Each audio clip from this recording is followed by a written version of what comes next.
not Donald Trump. And what I do offer is a new generation of leadership for our country. One who believes in what is possible, one who brings a sense of optimism about what we can do instead of always disparaging the American people. I believe in what we can do to strengthen our small businesses, which is why I have a plan. Let's talk about our plans. Yeah, okay, so that's not an answer. But breaking with Biden on Gaza, of course, that risked losing voters who supported his policy.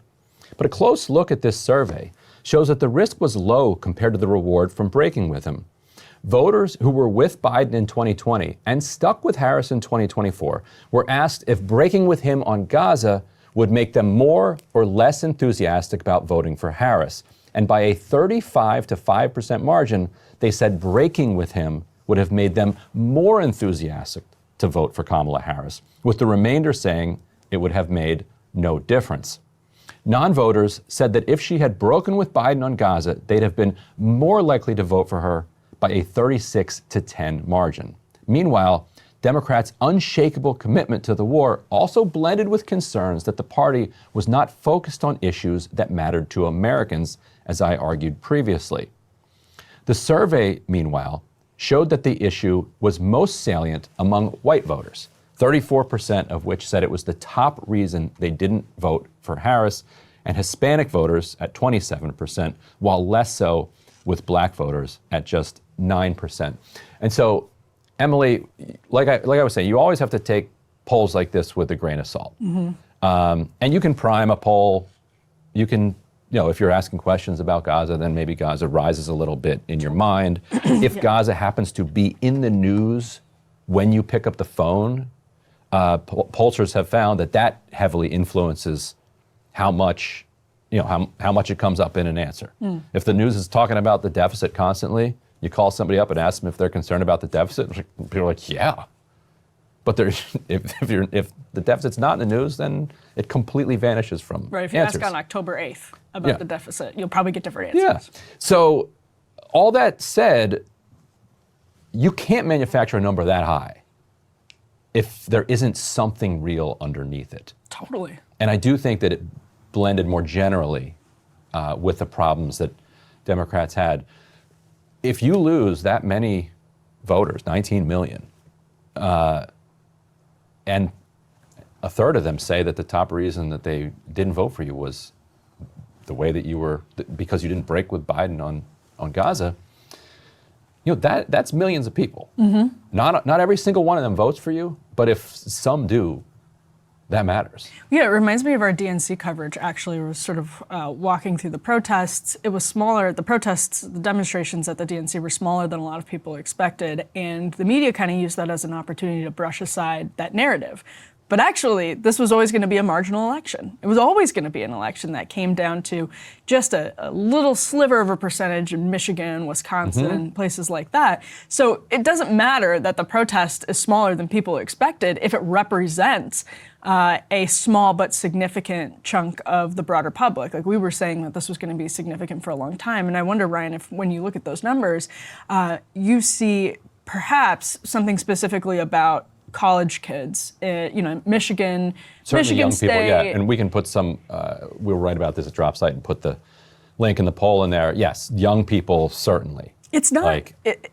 You can see the numbers like for young people, it's a higher concern than it is for older people. Well, and I'm going to say something that's going to sound maybe a little crass, but I think if you're picking up on the vibes on TikTok and other places over the course of the last 6 months plus, it wasn't cool to go out and vote Kamala Harris and put your I voted sticker on if you were on a campus. It was kind of cringe specifically because of this issue, because Democrats lost so much just moral credibility, I think, with a lot of young people because of this issue. Right, and I think that's a good way of putting it. So in everybody probably experiences this in their own life. And actually, if you're watching this show, you might be the person in your social circle, or maybe several of you in your social circle watch this show and talk about it. Then you talk about what you watched here and what you read elsewhere to your friends. And so your friends then are kind of on the outer rung there. They're getting informed by you.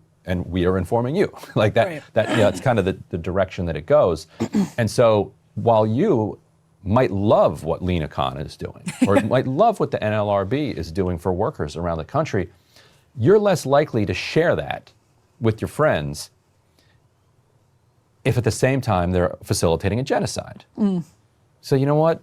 I'm glad that Lena Khan's doing good stuff, but I'm not going knocking on doors telling people about it while they're doing this other evil thing. And so I think you're right that it became, particularly on social media, where everybody's getting their news. Yeah. It became very uncool and unpleasant to like say nice things about people who were doing this blanket evil thing. I think that's exactly right. Like, it literally fell out of fashion, and I don't mean that again in a pejorative sense. Like, politics for a lot of people, like if you're looking at popular culture and it just sort of like osmosis creeps into our world, the vibes were sucked out of the Democratic Party with young people because of this. Yeah, and what worked for Biden in 2022 on that level was that Dark Brandon meme. Yeah, even though he was old. Yeah. Like, the people say, like, oh, Biden's so elderly, Nancy Pelosi so elderly, how could young people ever vote for them? Well, it's like, young people love Bernie Sanders. Yeah. They love Bernie Sanders. Donald Trump just significantly improved his share of the youth vote. He's also old. Yeah, and think about why Dark Brandon worked. For that to land, and for people to be able to say Joe Biden is cool because, Lena Khan is cool, because NLRB is cool, because he got out of Afghanistan. What people had to do is flip his entire identity and create a new identity for him. It was ironic. Yeah. It's like, okay, yeah, we acknowledge that Joe Biden sucks. Yeah. We don't support Joe Biden. We support Dark Brandon. His alter ego. His alter ego, Right. who is doing these cool things. And we're like, all right, you know what? We can't get much in the U.S. We'll take that. That works for us. And it legitimately helped to boost the vibes, and it worked. You're not doing a Dark Brandon meme with the lasers coming out of the eyes when he's vaporizing children on a daily basis. Or with Kamala Harris, you can't keep Brat sticking, right? Like, Brat stuck for a few weeks, and then after it just became impossible. It became extremely cringe because I think young people were so. And if you're not on TikTok, I'm not on TikTok, honestly, but I try to pay as much attention as I can. I joined to the just trends. the other day, so I could get in right before they ban it. Amazing stuff coming out of Ryan's learning process, which he's broadcasting on X as he's like trying step by step through TikTok. It's great. But if you were paying attention to that, it was so clear. And this is again why a lot of hawks want to just ban TikTok, because the propaganda was not working on this particular issue. Like, this was a huge top line problem for young people towards the Biden administration that Kamala Harris represented. Yeah, so it's not Gaza alone, but Gaza prevented Harris from getting any momentum with people who would have then been interested in talking about the other things. Meanwhile, she wouldn't even support Lena Khan. Right. She wouldn't even publicly come out and say that she would reappoint Lena Khan. No, she'd send Mark Cuban out. But To say that they're not going to. Yeah. Yeah, so, maybe it was, maybe she never had a shot, but.